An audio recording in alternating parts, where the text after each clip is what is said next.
Welcome back to EarthChangers. I'm Amy Hyder, your host, and joining me for this segment is Nancy Halverson. Nancy is the Executive Director of the Children's Museum of the Upstate. Good morning, Nancy. Good morning.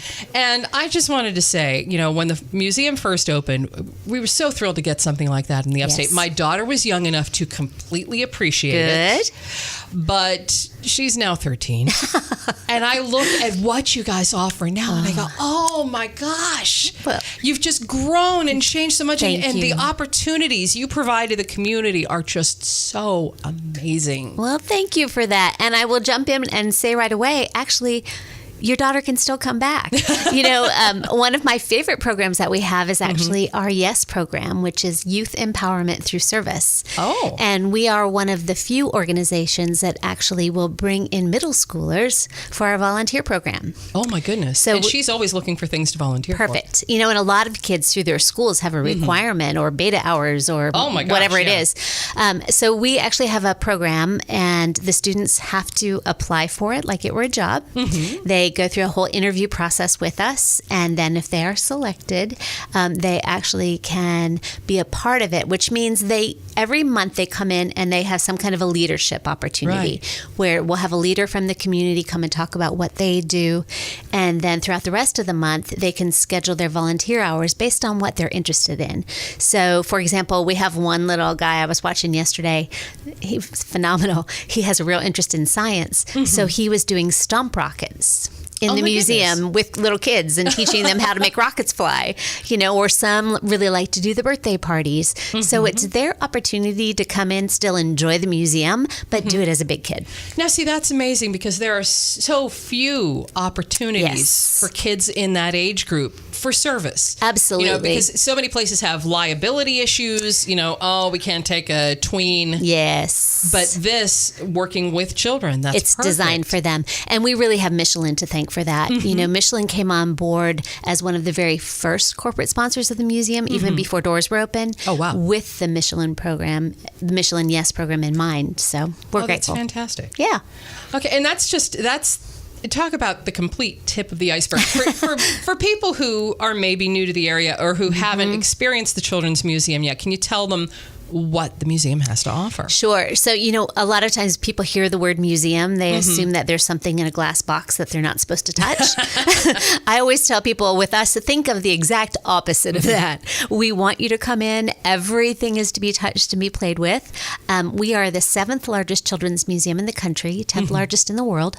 And Wow. we're the first children's museum to be part of the Smithsonian. And Yes. that's quite a little feather in our cap that we're proud of. 19 permanent exhibits, including an exhibit that is outside. Again, Michelin International this time helped fund this project. And it's a giant outdoor playground that is completely wheelchair accessible, which I love. Oh, that's wonderful. Yeah, it actually has some things that are only with us in the U.S. We built a tire mountain out of Michelin tires. It's got more than 120 tires in it. It's very cool. And then we have a merry-go-round that's wheelchair accessible. So you might remember when we were kids, the merry-go-round had 6 inches between it and the ground, and Right. somebody always fell and conked their head. Yes. Yeah, me. That was me.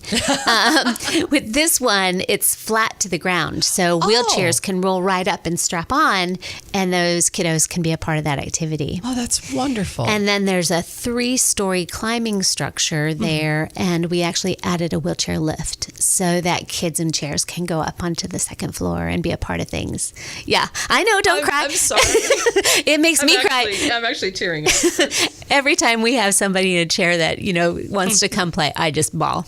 Because They don't have many opportunities, and that's what we hear from families. And, one of the things that we always try to do is listen to the community and see what needs there are. And certainly there was a need there for kids with mobility challenges. But now we're hearing more and more everywhere across the nation about, kids with sensory issues, Oh, yes. especially kids that are on the spectrum. And so we've been doing a lot of thinking about how we can support that part of the community. So now all of our staff has been trained in working with kids with special needs. And on Saturdays, we are going to have what we're calling a sensory special time, where we turn off the sound, turn off the lights, and kids with sensory issues can come in and enjoy the museum just like anybody else, but without all the overstimulation tension that it can sometimes cause. It definitely can. Yes, it's very stimulating. Especially the music room. Yeah. I call that the Excedrin room, actually. My predecessor, who I adore, she's a dear friend, Carol Scott, who was the executive director when the museum opened. Right. Her philosophy, which I get, was in the beginning, there needed to be a staff person assigned to each exhibit in the museum, and their job was to be in that exhibit for 8 hours a day, really get to know it, and really engage with the visitors. Well, there was a lot of staff turnover in that room. You could wind up with permanent hearing damage. It gets rowdy in there. And for those who aren't aware, the music room has things you can pound and clang and bang, and you're encouraged to hit on these things with mallets and make music and drum sounds and everything. And every parent is out of there after about 2 minutes, like, enjoy it, honey. I'm going to be over here. I'll be watching it. Outside. Well, you'll notice it's very strategic. It's called Garage Rock, and the front wall looks like a garage door, but it's clear for that very reason. Parents can keep an eye and their kids can be in there. It really was designed so that kids can play anything in there. Right. You can bang on a surfboard if you want. Right, exactly. And there's no judgment. There's no judgment. Oh, no. That sound you're making. What is that sound? You're like, go for it. It's just like, that's cool. Yeah. And the TV room, the water tables, everything is just so marvelous. Thank you. I mean, I have to say, as a parent, I enjoyed playing there as much as the kids did. It was slightly guilty. But that's all right. Lifting up the little water gates so that water would rush down, and then the paddles, and I'm like, okay. I will tell you, this time of year when there's luckily a lot of daddies and grandpas there, a big part of our job is telling them they need to get off of the race car and let the children have a turn. So it's like, who's really coming to play here? That's okay by me. Yeah, it's for everybody. It really is, and I credit my predecessors. They actually designed this museum in a way that it is accessible for birth. Really, from an educational standpoint, through middle school. Right. But of course, we know grown-ups too. And of course, you may have a toddler and say, what can they get out of this? There is a play space specifically for toddlers. Yes. And, I love that space. It's actually Grandma Betty's farm. Yeah. And of course, everybody in town knows Betty Farr. That is actually her farm that her family actually donated in her honor. So Betty comes many, many times throughout the year in one of her fabulous costumes and does story time for us. I wasn't aware of that. Yeah, she's my hero. I want to be Betty Farr when I grow up. And the kids can come in there, and it's completely separate. There's a low wall around it, so the kids aren't going anywhere. That's right. Lots of toddler space. They can toddle around, go up little ramps, pretend to farm. They can put plants in the pretend dirt. Yes. They can just absolutely get engaged. There's a tiny house built to scale for children. Right. And there's also story time. And that's a big part of what we do 3 times a day, 10, 11, and 1. There's a guided story time. And that is completely geared around pre-literacy skills.